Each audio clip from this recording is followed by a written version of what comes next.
your source for profit. Hear what you need to know to succeed in today's real estate market.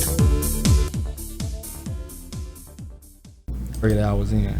Something else that I always watch too, even when I was flipping, is what the city's plans were. And you can go to the planning department's website and it'll tell you what they're planning to do 5 years, 10 years down the road.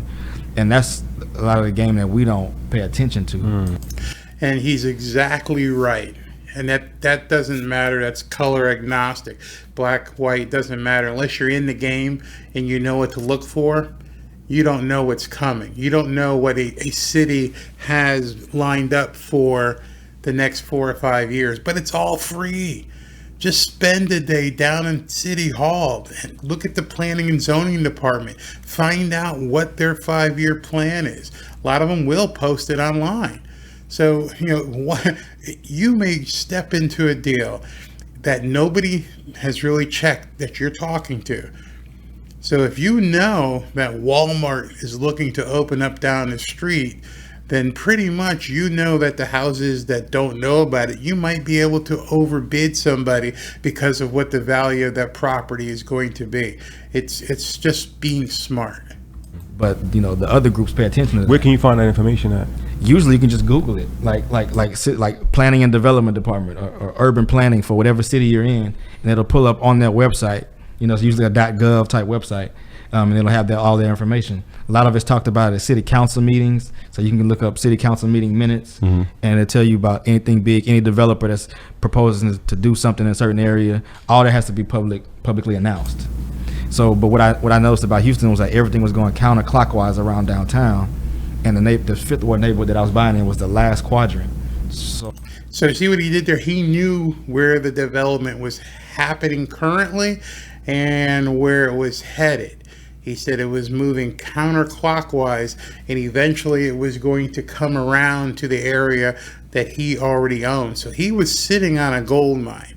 He knew that because he had done his homework. I knew eventually it was going to come. I just didn't know when, And so that's how I got into it. And 2016, another guy started building, so then I figured it was time for me to try to figure out how to get it done. So what's your philosophy on gentrification? How do you feel about that? So gentrification has a very negative connotation in our community because we are never the ones revitalizing that neighborhood. And what happens is the people that are revitalizing are looking out for themselves. You mean making a profit? Gentrification is one of those words that they toss around out there to make you feel bad about making money. You're going into a neighborhood that's crap. I mean, there's some areas here in South Florida, and we all know them, that nobody wants to touch. But given the opportunity, we can get in there and redevelop these neighborhoods. We could turn them into places people actually want to live, and then watch what happens afterwards. That the neighborhoods inevitably turn to profit centers. Their own groups. It's not that they don't care about us, is that they have their own personal agendas that they're moving forward. And so we can either continue to watch it happen or we can participate, right? And we can participate in a way that we kind of control the narrative of what's being built, who it's being built for, and what happens to the surrounding community that we're. So that's a key thing he said. You can walk around with a upset look on your face. You can protest, you can scream, or you can participate. So you tell me, so far, what you've seen is something that you can't do, that there's a barrier that you can't jump over. When I say barrier, we've been talking about this the last couple of days, this systemic racism. There's no such thing. There is no procedure or process that stopped him from buying this property and looking forward to go ahead and redevelop it. Right. So my goal with my project was, most of the time when you hear about black builders in black neighborhoods, it's low income stuff. And I feel like that's great. Like we do need to look out for the low income people, but we got to attract the people that were successful, the people that made it out those neighborhoods and back to those neighborhoods, because we need that income. We need that demographic if we ever want a grocery store to come back. So true. So true. When people talk about gentrification, they never talk about the redevelopment of an area. If you watch the riots the last couple of months, and they burned down every place, and they chased Walgreens and CVS and Wendy's out. You need those businesses in the neighborhood.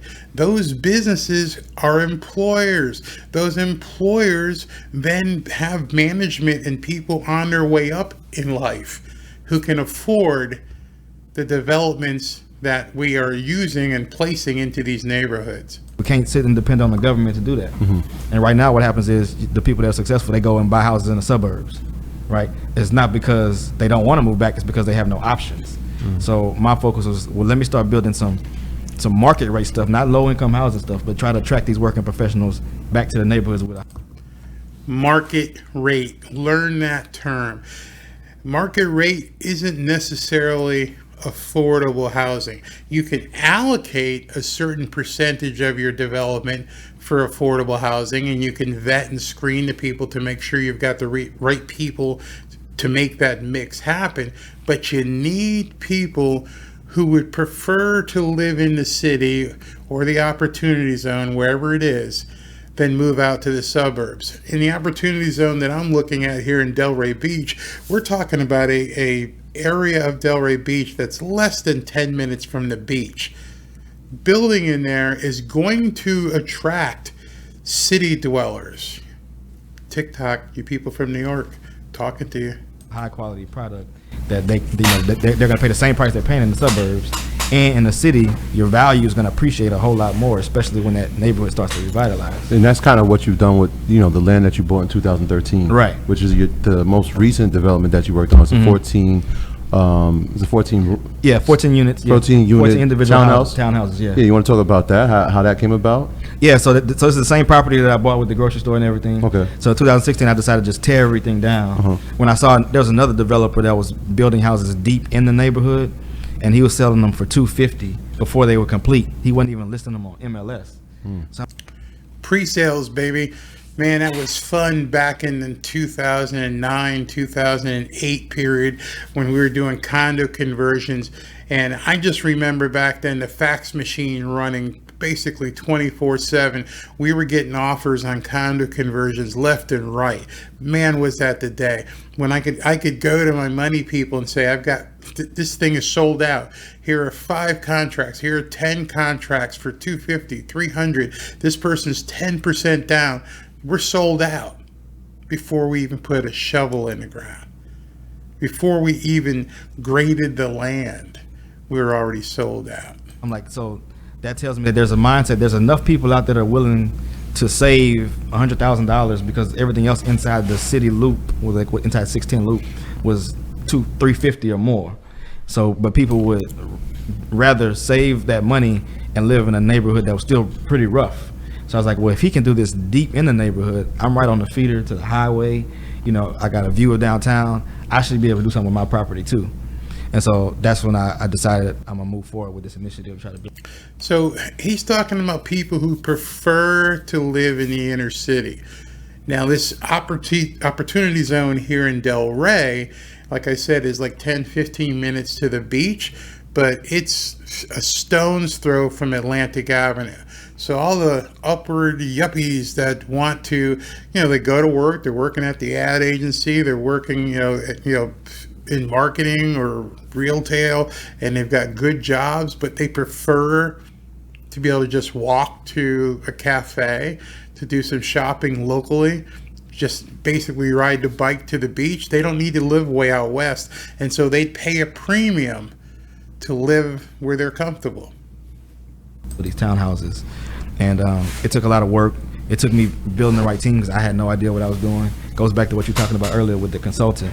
I had to find the right team, I had to find a builder that had enough experience that was willing to kind of lend his knowledge and time to me, of course, for a fee.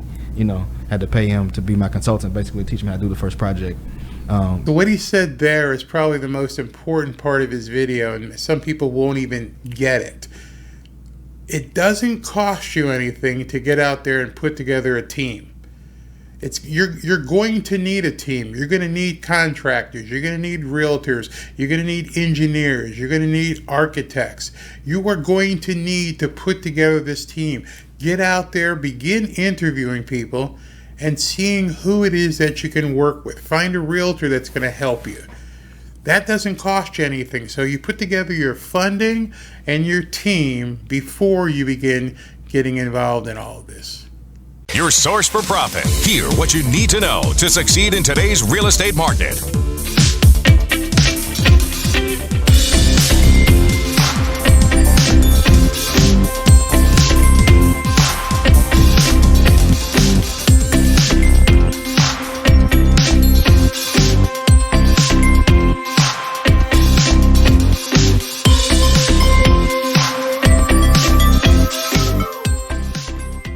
Hey, thanks for checking out this clip of the Barry Cunningham Show.